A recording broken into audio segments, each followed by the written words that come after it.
भोगीचा दिवस म्हणजे भाजी नाही हो, तो आहे आपल्या संस्कृतीचा, परंपरेचा आणि घरच्या चवीचा सण. आज मी दाखवणार आहे सासरी माहेरी वाहवा मिळेल अशी खास भोगीची भाजी. ना फार मसाले, ना कुठला अवघड जिन्नस, पण चव अशी की एकदा खाल्ली की विचाराल दरवर्षी भोगीला हीच भाजी करशील ना. गावरान पद्धतीने भाज्यांचा खरा स्वाद जपून आईच्या हातची आठवण करून देणारी आणि सासू सासऱ्यांच्या तोंडून वा काय चव आहे असं म्हणायला लावणारी खास भोगीची भाजी. तर चला मग भोगीचा सण गोड करूया या एकदम सोप्या, झटपट आणि खमंग रेसिपीने. तर यासाठी मी साहित्य घेतलेलं आहे ते मी तुम्हाला दाखवते. इथे मी वाटाणे घेतलेत, चणे घेतलेत, जे चणे असतात ना, म्हणजे आपण खातो ओले चणे, ते घेतलेत मी सोलून. इथे थोडेसे तुरीचे दाणे घेतलेत, बोरं घेतलेत, गाजर कापून घेतले, थोडासा ऊस घेतला आहे, वालाच्या शेंगा घेतल्यात आणि 2 वांगी घेतलेत. आता हे वांगे मी जेव्हा बनवीन, म्हणजे भाजी करायला घेईल तेव्हा कापून घेणार आहे. आधीच जर कापले तर ते काळे पडतील, त्यामुळं मी नंतर कापणार आहे. आता इथे यासाठी लागणारा मसाला, याच्यात 2 चमच तीळ, 2 चमच धने, थोडीशी कोथिंबीर, थोडा लसूण आणि थोडं पाणी टाकून हा मसाला फिरून घ्यायचा आहे. 2 चमच शेंगदाणे पण टाकून घ्यायचे आहेत. आता यातला कुठला पदार्थ तुम्हाला जर आवडत नसेल तर तुम्ही स्किपही करू शकता. आता इथे ना शेंगदाणे थोडे कमी घेतले तरी चालतील, किंवा 1 चमच खसखसही टाकू शकता. आता हा मसाला मी मिक्सरला फिरून घेतलेला आहे, बारीक फिरून घ्यायचा आहे. आणि मी जे मसाले घेतले ते पहिले मी भाजले नाही, म्हणजे तीळ शेंगदाणे भाजले नाही, मी कच्चेच वाटून घेतले आहेत. त्यानंतर त्याला तेलात चांगलं फ्राय करून घ्यायचं आहे. आता यासाठी इथे मी कढईमध्ये आधी तेल टाकून घेतलेलं आहे आणि यामध्ये या सर्व भाज्या ना आपल्याला छान फ्राय करून घ्यायच्या आहेत. तर भाज्या फ्राय का करायच्या आहेत, तर याचा रंग छान असाच राहतो आणि थोडासा याचा कच्चटपणा निघून जातो. तर इथे मी बोरं आणि ऊस साईडला करून घेतला आहे, बाकीचं सर्व मी इथे तेलामध्ये फ्राय करून घेत आहे. 2 ते 3 मिनटासाठी आपल्याला छान असं फास्ट गॅसवर हे फ्राय करून घ्यायचं. आता याच्यात मीठ वगैरे काहीच टाकायचं नाही. आता हे छान मी फ्राय करून घेतलं. बघू शकता मी बोरं आणि ऊस साईडला घेतला. मी ऊस एकदम थोडासा घेतला आहे, कारण भाजीत जास्त ऊस कोण खात नाही, म्हणून मी थोडासा घेतला ऊस. मलाच आवडतो आणि अशा प्रकारची भाजी मला खूप आवडते. अशी भाजी, भोगीची भाजी बघितली किंवा खायला भेटली तर लहानपणची आठवण येते. आईच्या हातची ती चव आठवते. जी आई माझी भाजी बनवायची भोगीची, ती खूप छान बनवायची. तो दिवस आठवतो आणि खूप बरं वाटतं. आता इथे मी या कढईमध्ये कांदा टाकलेला आहे. 1 कांदा कापून टाकला आहे. कांदा तुम्हाला नसेल टाकायचा तर तुम्ही स्किपही करू शकता.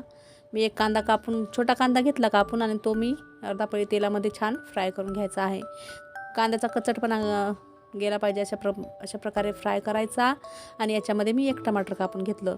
आता जो मी मसाला वाटून घेतला ना, त्यामध्ये हे टमाटर वाटलं ना तरी देखील चालतं, पण तसं नसेल करायचं तर असं ही करू शकता, असं देखील तुम्ही करू शकता, म्हणजे तेलात फ्राय करू शकता. तर छान कांदा आणि टमाटर परतून घ्यायचं. आणि आता याच्यात आपले घरचे बेसिक मसाले टाकून घ्यायचे. तुम्ही जेही मसाले खात असताल, तुमच्या घरात जेही मसाले अवेलेबल असतील ते तुम्ही याच्यात टाका. किती तिखट पाहिजे त्यानुसार टाका. आता इथे ना मी जे मसाले खाते, माझ्या घरात जे मसाले आहेत ते मी 1 चम्मच टाकून घेतले. अर्धा चम्मच गरम मसाला टाकला आणि अर्धा चम्मच हळद टाकली. आता इथे मी मीठ अजून टाकलेलं नाही, मीठ आपल्याला नंतर टाकायचं. आणि हा वाटून घेतलेला मसाला मी याच्यामध्ये टाकून घेतला. शेंगदाणे, तीळ हे सर्व मी वाटून घेतलं आहे ना, याच्यात टाकून घेतलं. आणि आता याच्यामध्ये याच मिक्सरच्या भांड्यात थोडं पाणी टाकून ते याच्यात टाकून हा मसाला छान परतून घ्यायचा आहे. आता मी ते शेंगदाणे आणि तीळ भाजून नव्हते घेतले, म्हणून असं तेलात जरा जास्त वेळेला परतून घ्यायचं. आता इथे मी याच मिक्सरच्या भांड्यात पाणी टाकून हे पाणी याच्यात टाकून दिलं आहे आणि आता याला छान मिक्स करायचं आहे. आता ही भाजी काळ्या मसाल्यात जर बनवायची असेल, माझी आई बनवायची ना, ती काळ्या मसाल्यात बनवायची, म्हणजे धने, फूल, कांदा, खोबरं हे सर्व ती भाजून घ्यायची, छान खरपूस भाजायची. त्याने ना ह्या भाजीला छान काळा असा कलर यायचा आणि ती भाजी खूप छान लागायची. पण मी अशा प्रकारे बनवली आहे. थोडी आईच्या हातची चव, थोडी माझ्या हातची चव, अशी मिक्स भाजी आहे ही. तर इथे मी छान मसाला हा शिजून घेतलेला आहे. बघू शकता मसाल्याला छान तरी आलेली आहे. तर इथे परत मिक्स करायचा हा मसाला. आणि आता याच्यात ह्या वाफवून घेतलेल्या भाज्या टाकून घ्यायच्या. बघू शकता मी सर्व भाज्या टाकून घेतल्या. तुम्हाला जर पाहिजे असेल ना, तुम्ही याच्यामध्ये 1 बटाटा पण टाकू शकता कापून, पण मी नाही टाकला. आता इथे छान मिक्स करायचं आणि किती पातळ पाहिजे ना त्यानुसार तुम्ही याच्यात पाणी टाकायचं आणि ही भाजी छान शिजून घ्यायची. आता इथे मी सर्व मिक्स करत आहे. त्याच मिक्सरच्या भांड्यात मी थोडं पाणी टाकणार आहे आणि ते पाणी मी याच्यात टाकणार आहे. आता ह्या मी सर्व भाज्या कापून घेतल्या आहेत ना, त्या मी मापाने घेतल्या नाही, मी असंच अंदाजानुसार घेतलेल्या आहेत. तुम्हाला कमी जास्त तुम्ही करू शकता, म्हणजे वांगे कमी जास्त घेऊ शकता, बोरं कमी जास्त घेऊ शकता किंवा गाजर कमी जास्त घेऊ शकता. अशा प्रकारे सर्व भाज्या तुम्ही कमी जास्त करू शकता किंवा एखादी भाजी जर तुम्हाला आवडत नसेल तर तुम्ही ती स्किपही करू शकता. आता इथे मी पाणी टाकून घेतलं ना, आता मी इथे मीठ टाकलं आहे. चवीनुसार मीठ टाकायचं. आता इथं जरी पाणी दिसत असेल आपल्याला तरी ही भाजी शिजल्यानंतर ही भाजी घट्ट होणार आहे. तुम्हाला जर अजून पातळ पाहिजे असेल भाजी तर तुम्ही थोडं जास्त पाणी टाका, म्हणजे शिजल्यानंतर अजून ती थोडीशी कमी होते. त्यामुळे आता इथे साईडला ना, इथं भाजी शिजायला ठेवली मी, साईडला मी बाजरीच्या भाकरी करून घेते. आता बाजरीच्या भाकरी पण भोगीची भाजी आणि बाजरीच्या भाकरी, तीळ लावलेली बाजरीची भाकर, खूप छान कॉम्बिनेशन आहे. एकदा अशा प्रकारे करून बघा. एकदम सोपी रेसिपी आहे. आणि इथे बाजरीची भाकर मी छान अशी खरपूस भाजून घेते. आता भाकरी पण मी साईडला करून घेतल्या, तोपर्यंत भाजी पण शिजून रेडी झालेली आहे. भाजी दाखवते मी तुम्हाला आता. बघा, भाजी पण झालेली आहे. तर इथे गॅसची फ्लेम मी कमी ठेवलेली आहे. आता जरी अजून पण ही भाजी थोडी पातळच वाटत आहे, पण ही अजून नंतर आपण गॅस बंद केला आणि थोडा थंड व्हायला ठेवली ना तर ही घट्ट होते. जर तुम्हाला या प्रकारे जर पातळ पाहिजे असेल तर तुम्ही थोडं पाणी जास्त टाका पहिलेच शिजवताना भाजी, मग तुम्हाला पातळ भाजी होईल.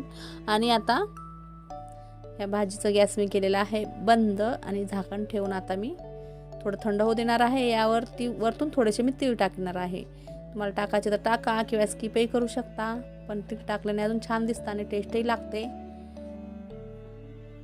तर आता मी याला मिक्स करते, झाकण ठेवून थंड होण्याची वाट बघते. बघू शकता थंड झाल्यानंतर घट्ट झालेली आहे भाजी. बघा, झाली ना घट्ट. जर तुम्हाला याच्यापेक्षा पातळ पाहिजे तर तुम्ही थोडं पाणी जास्त टाका. आता मी याला प्लेटमध्ये घेते. तशा प्रकारे ही एकदम सोपी सासरी माहेरी वाहवा मिळणारी रेसिपी भोगीची भाजी रेडी झालेली आहे. तुम्हाला ही रेसिपी आवडली असल्यास माझ्या व्हिडिओला लाईक, शेअर, कमेंट जरूर करा. माझ्या चॅनलला सबस्क्राईब नक्कीच करा. भोगीच्या व मकर संक्रांतीच्या तुम्हा सर्वांना खूप साऱ्या शुभेच्छा. चला तर भेटूया परत एका नवीन व्हिडिओमध्ये नवीन रेसिपी घेऊन. बाय. जय महाराष्ट्र.